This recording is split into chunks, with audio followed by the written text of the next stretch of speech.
Bonjour, je me présente Abdelhak Bouya, professeur de génétique et biologie moléculaire à la faculté des sciences d'Almerez.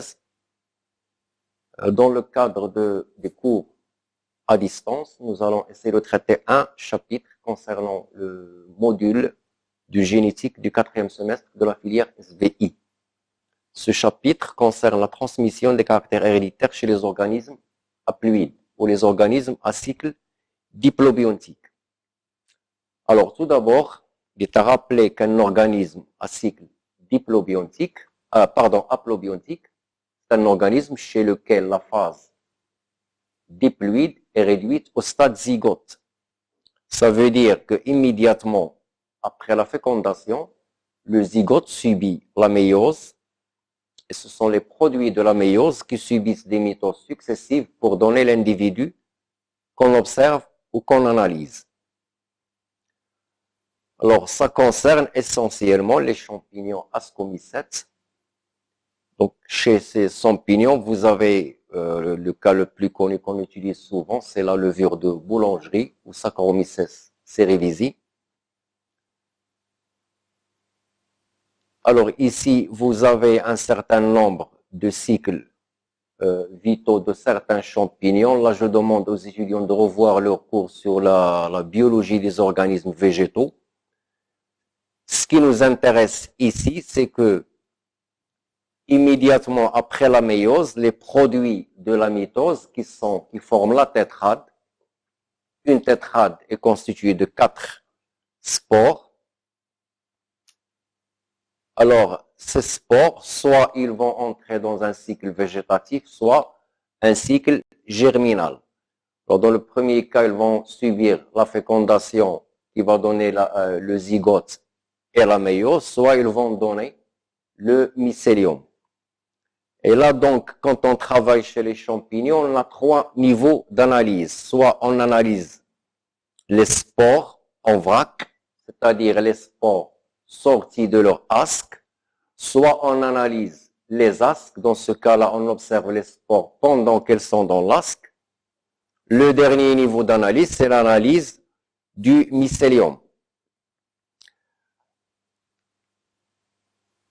Alors, c'est intéressant de savoir que les asques issus de la méiose qui contiennent les spores se trouvent dans une structure qu'on appelle péritès. Donc, c'est de cette structure qu'on prélève soit les asques, soit les ascospores.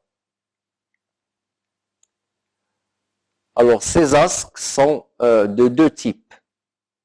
Alors, on a les asques ou les tétrades ordonnées et les asques ou les tétrades désordonnées ou non ordonnées. Alors, la différence entre les deux, c'est que dans un asque ordonné, les divisions de la mitose se font toutes dans un même axe. Ici, c'est vertical. Ça d'une part. D'autre part, au cours des divisions, il n'y a pas de chevauchement entre les cellules. Et le résultat final, c'est que la disposition des asques, des spores, dans l'asque, reflète la disposition des chromatides en stade prophase 1, comme illustré ici. Par exemple, ici, on est chez un zygote qui a 2 N chromosomes, avec un chromosome représenté en rouge, l'autre en noir.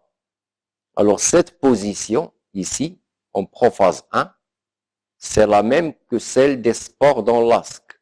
C'est pourquoi on dit que la disposition des asques reflète celle des chromatides en stade prophase 1.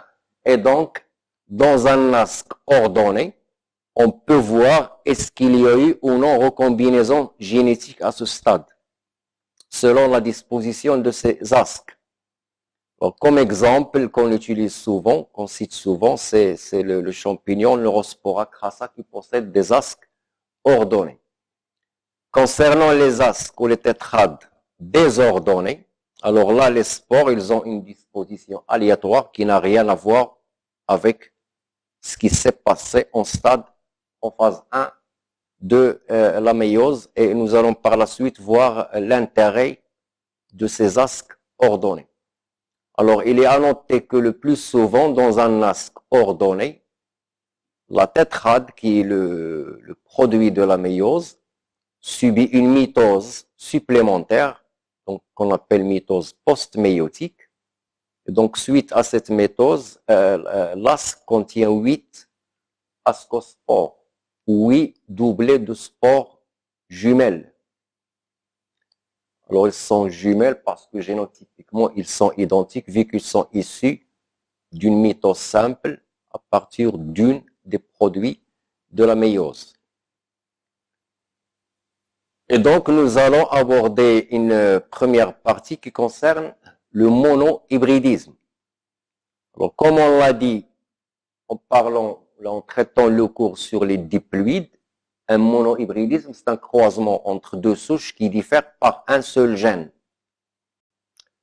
Et là, j'insiste, ce n'est pas le croisement entre deux souches qui diffèrent par un seul caractère, mais plutôt le croisement entre deux souches qui diffèrent par un seul gène. Pourquoi? Parce que un seul caractère peut être codé par plusieurs gènes. On va prendre comme exemple ici le caractère couleur des spores. Donc, on suppose le croisement d'une souche avec une couleur sauvage qui est la couleur noire des spores avec une souche qui est à spores blanches, qui est une couleur mutée.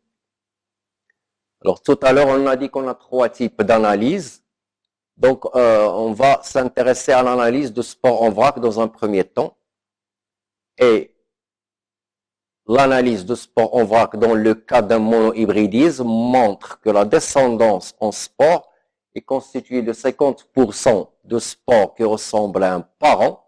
Donc, dans notre cas de couleur noire, 50% qui ressemblent à l'autre parent, c'est-à-dire la couleur blanche. C'est ces proportions qui nous permettent de dire que nos deux souches diffèrent par un seul gène. C'est une caractéristique du monohybridisme. Alors, concernant l'analyse d'asque, ça veut dire là qu'on va regarder les spores pendant qu'elles sont dans les asques. On constate que lorsqu'on fait un monohybridisme, c'est-à-dire lorsqu'on croise deux souches qui diffèrent par un seul gène, on obtient 6 catégories d'asques. Parmi ces 6, il y en a 2 qu'on appelle des asques pré-réduits. Alors, dans un asque pré-réduit, comme on le voit, d'un côté, il y a des spores qui ressemblent à un parent, et de l'autre côté, toutes les spores qui ressemblent à l'autre parent. Alors, la différence entre les deux, c'est selon la disposition des chromosomes en stade prophase 1 de la méiose. Donc, soit une situation, soit l'inverse. Les autres 4 asques, ce sont des asques qu'on appelle des asques post-réduits. Dans ces asques post-réduits, les spores ne sont pas classés 4-4 comme ici, mais ils sont classés par 2. Donc ici, par exemple, on voit 2 noirs, 2 blanches, 2 noirs, 2 blanches, ainsi de suite. Alors, ce qui est à noter, c'est que ces asques pré-réduits, entre eux, sont équiprobables. Donc, ils ont toujours le même nombre. La même chose concernant les asques post-réduits. Les 4 ont la même probabilité d'avoir lieu, donc ils ont toujours le même effectif. Alors, on obtient un asque pré-réduit, ici, dans le cas où il n'y a pas de crossing over au cours de la méiose. Donc, vous voyez que ici, on est au stade prophase 1. Alors, les 2 chromosomes homologues se séparent, puis la division équationnelle, et on aboutit plus la mitose post-méiotique. Et donc, on aboutit à un asque où il y a les 4 spores parentales d'un côté et les 4 de l'autre parent de l'autre côté. Lorsqu'il y a crossing over, ici, un exemple, un parmi les 4, donc là, il y a crossing over entre la chromatide 2 et la chromatide 3. Donc, ça va entraîner un échange de matériel génétique et on aboutit à ce que l'asque contient 2 rouges, 2 blanches, 2 noirs, 2 blanches et 2 noirs. Donc, c'est un asque post-réduit. Alors, la différence qui se passe pour les allèles, c'est que ici, les gènes allèles, c'est-à-dire dans notre cas blanc et noir, se séparent à la première division méiotique. Dans ce cas-là, ils ne se séparent qu'à la deuxième division méiotique. Regardez ici, ils sont toujours ensemble. D'accord? Donc c'est ça la différence. Alors, puisqu'il y a 4 cas possibles de crossing over, donc soit entre les chromatides 1 et 3, 1 et 4, 2 et 3 ou 2 et 4, donc il y a 4 types d'ASC post-réduits. Alors, cette analyse d'ASC ordonnée nous permet d'estimer la distance entre le gène et le centromère. Alors, donc, cette analyse d'ASC ordonnée nous permet d'estimer la distance entre le gène et le centromère. Et comme on l'a déjà défini, la distance, c'est tout simplement le pourcentage de recombinaison dans un segment chromosomique déterminé. C'est-à-dire qu'on est en train d'étudier le couple d'allèles AA+, dans notre cas, c'est la couleur blanche ou noire, pour estimer cette distance qui est exprimée en centimorgans.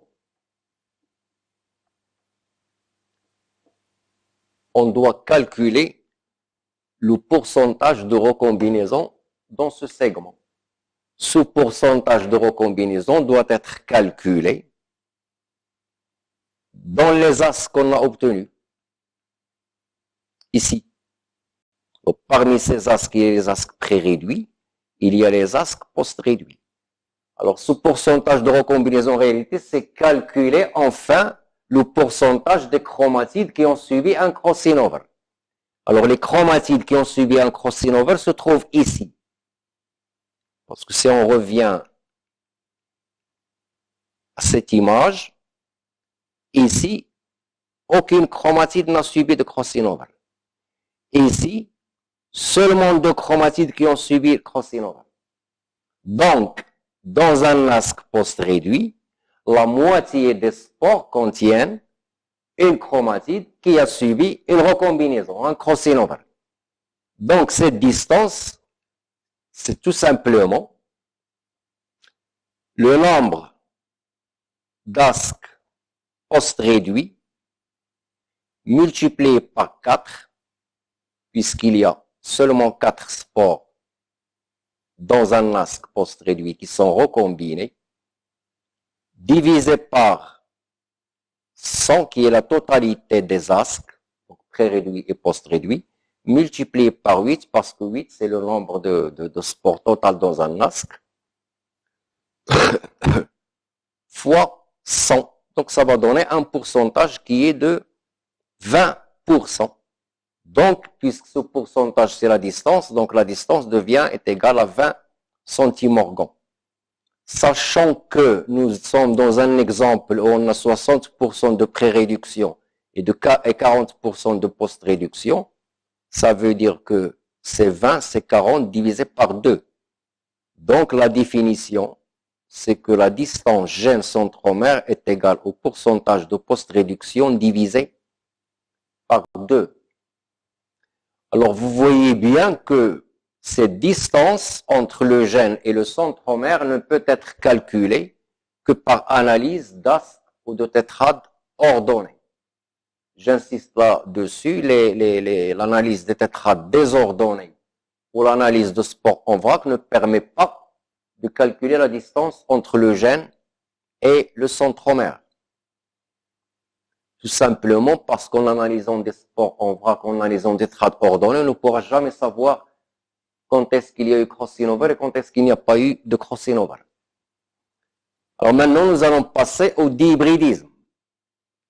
Alors le dihybridisme, comme son nom l'indique, c'est le croisement entre deux souches qui diffèrent par 2 gènes. Donc là, on aura affaire à 2 gènes et donc 2 couples d'allèles.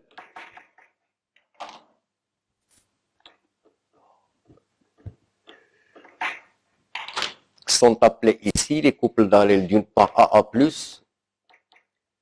et d'autre part B B+, et donc notre croisement, c'est la souche AB, ou la A plus B+, avec la souche AB.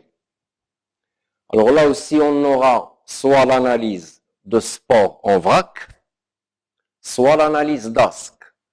En ce qui concerne l'analyse des spores en vrac, on obtient à la descendance 4 types de spores qui ont le génotype et les phénotypes A plus B plus, AB, A plus B et AB plus.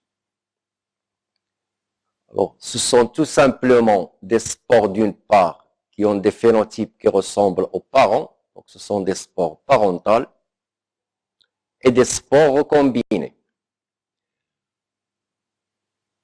Alors, avant d'arriver à ces pourcentages, il faut signaler que toujours les parentaux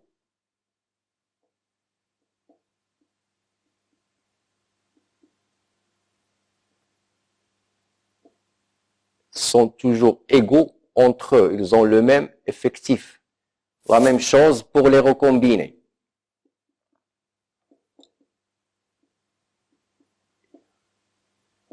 Ils ont toujours le même effectif.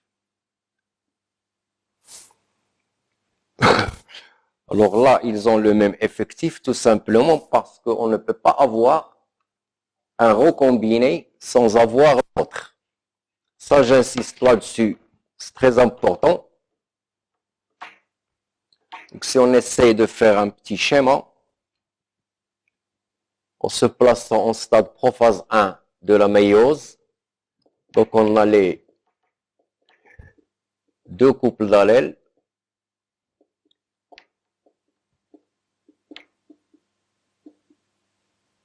Alors les chromatides de 1 à 4. Donc pour avoir un parental, il suffit de garder les chromatides parentales comme ça, il n'y aura pas de crossing over. Pour avoir un recombiné, il faut qu'il y ait un crossing over et donc ça va donner ici ces deux recombinés, c'est A plus B d'une part et A B plus d'autre part. On ne peut pas avoir celui-là sans avoir celui-là. Donc les recombinés sont toujours égaux entre eux et par conséquent les parentaux restent toujours égaux entre eux. Alors maintenant, lorsqu'il s'agit de deux couples d'allèles dont la transmission se fait indépendamment l'un de l'autre, c'est ce qu'on appelle l'indépendance génétique. Alors dans ce cas, ça veut dire que le brassage, qu'il soit inter ou intrachromosomique, au cours de la méiose se fait de façon indépendante. Et par conséquent, on obtient le même nombre de spores parentales que de spores recombinés. Pourquoi? Parce que la transmission, elle est aléatoire. On a autant de chances d'avoir un parent que d'avoir un recombiné. Et puisque les parentaux sont toujours égaux entre eux et les recombinés sont toujours égaux entre eux, donc on tombe sur 25% de chacun des 4 phénotypes obtenus. Alors je rappelle qu'on dit ici phénotype ou génotype, c'est la même chose puisqu'on est chez un organisme haploïde. Donc le phénotype, il reflète directement le génotype. Alors concernant toujours ce dihybridisme avec indépendance génétique, et lorsqu'on veut faire l'analyse d'ASC, on va trouver qu'on obtient 3 types d'ASC. Alors il y a des ASC qui ne contiennent que des spores parentales. Donc on les appelle des ASC ditypes parentaux. Ditype, ça veut dire qu'il y a 2 types, ou les 2 types parentaux. Le deuxième type ne contient que des spores recombinés, ce sont des ASC ditypes recombinés. Et finalement, le dernier type, il contient les spores parentales et les spores recombinés. Donc il y a les 4 types de spores, c'est pourquoi on l'appelle un ASC tétratype. Et dans le cas de l'indépendance génétique, on a toujours le nombre d'ASC ditypes recombinés est égal au nombre d'ASC ditypes parental. Ça, c'est une caractéristique d'un dihybridisme avec indépendance génétique. Je précise qu'ils sont en nombre égal mais pas forcément 50% parce que il y a toujours les tétratypes. Le plus important, c'est qu'ils ont le même nombre. Alors, cette question d'indépendance génétique, je l'ai dit, ça veut dire que les gènes sont transmis de façon indépendante l'un de l'autre. C'est la transmission qui est indépendante. Alors, par contre, ces deux gènes qui sont génétiquement indépendants peuvent très bien exister sur un même chromosome ou sur deux chromosomes différents. Alors, s'ils sont sur un même chromosome, on dit qu'il y a indépendance génétique avec liaison physique. S'ils sont sur deux chromosomes différents, on dit qu'il y a indépendance génétique avec indépendance physique. Donc, si on veut schématiser les deux, ici on aura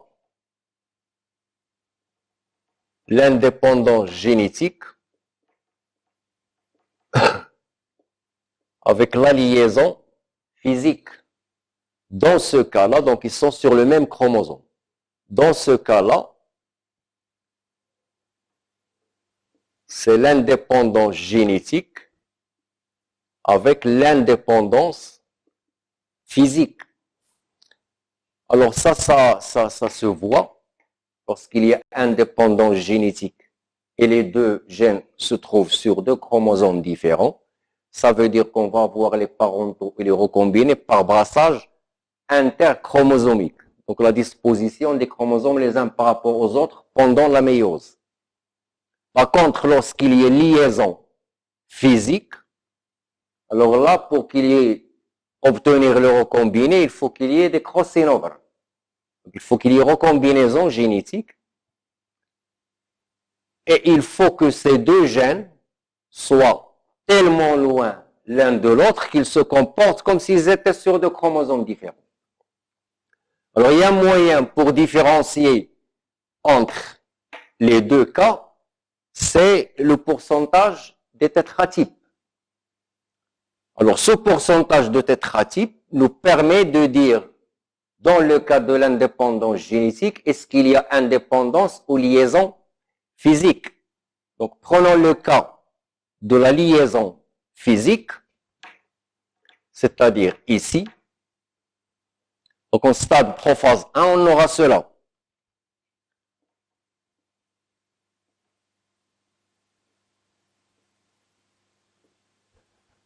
Voilà.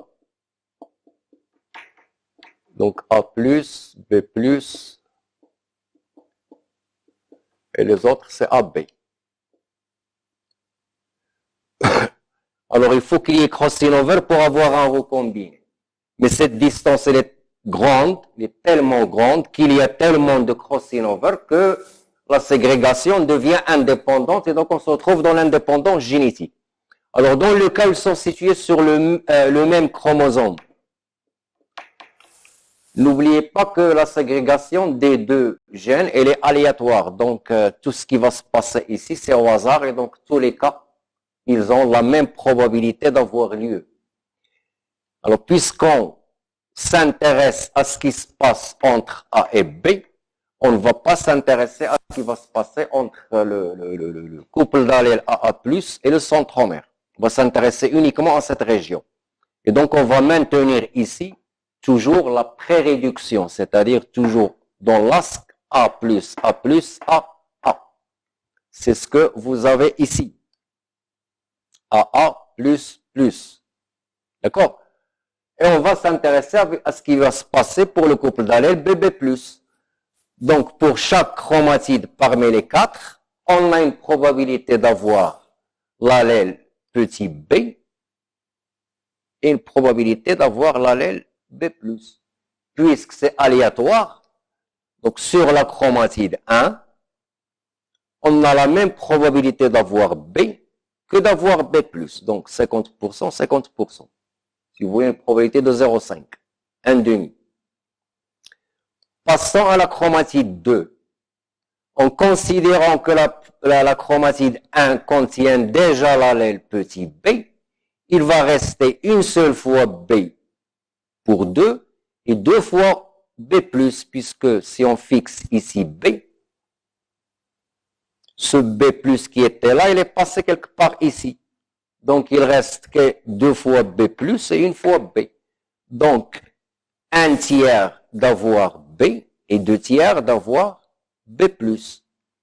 Alors maintenant, rassemblons les deux cas, on va tomber dans cet asque qui est AB, AB, A plus B+, A plus B+. C'est un asque dit type parental, avec une probabilité qui est égale à 1/2 fois 1 tiers, qui est égale à 1/6. Dans le cas où la chromatide 1 contient l'allèle B et la chromatide 2 contient l'allèle B+, on tombera sur cet asque, qui est un asque tétratype, avec une probabilité de 1/2 fois 2 tiers qui est égale à 2/6. La même chose s'applique à l'allèle B+ sur la chromatide 1 et on va avoir soit un tétratype avec cette probabilité, soit un ditype recombiné avec cette probabilité qui est de 1/6.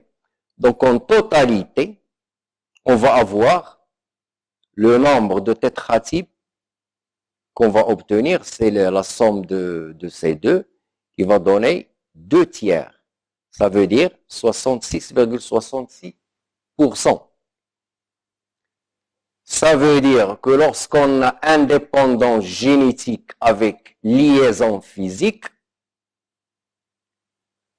dans ce cas-là, le pourcentage de tétratypes est égal à 66,66%. Et les ditypes parentaux sont toujours égaux aux ditypes recombinés puisqu'il y a indépendance génétique. Et c'est le 1 tiers divisé par 2, donc ça va donner 1/6 pour chacun. Voilà, ça concerne la liaison, l'indépendance génétique avec la liaison physique. Alors maintenant, lorsque les deux chromosomes sont situés sur, les deux gènes, sont situés sur deux chromosomes différents. Ça veut dire que chez le zygote, on a le couple AA+ sur un chromosome et le couple BB+ sur un autre chromosome. Donc ici, ce qui va donner les recombinés, c'est le brassage interchromosomique. Donc il y a 4 cas qui se présentent. Le premier cas, c'est ici, c'est lorsqu'il n'y a pas de crossing over, ni entre AA+ et le centromère, ni entre BB+ et le centromère. Alors dans ce cas-là, on va avoir soit des asques ditypes parentaux, soit des asques ditypes recombinés. On ne va pas avoir de tétratype. Parce que ça concerne seulement la disposition des chromosomes, ici les uns par rapport aux autres, pendant la méiose. Et donc c'est 50% chacun. Ici c'est 50% parce qu'il n'y a pas de tétratype ici. C'est 0 les tétratypes. Alors le deuxième cas, c'est lorsqu'il y a un seul crossing over entre un seul couple d'allèles et son centromère. Dans cet exemple, ici, on a pris un crossing over entre le couple d'allèles BB+ et le centromère. Et puisqu'il y a 4 cas possibles, d'accord? Donc, on va avoir ces 4 types d'asques sont tous des asques tétratypes. Donc, dans ce cas de figure, 100% des asques, ce sont des tétratypes. Alors, l'autre cas, c'est lorsqu'il y a crossing over, le troisième cas, lorsqu'il y a crossing over entre AA+ et le centromère, et il n'y a pas de crossing over ici. C'est la même chose, ça va donner aussi 100% de tétratypes. Pardon. Le dernier cas, c'est lorsqu'il y a crossing over entre AA+ et le centromère et entre BB+ et le centromère.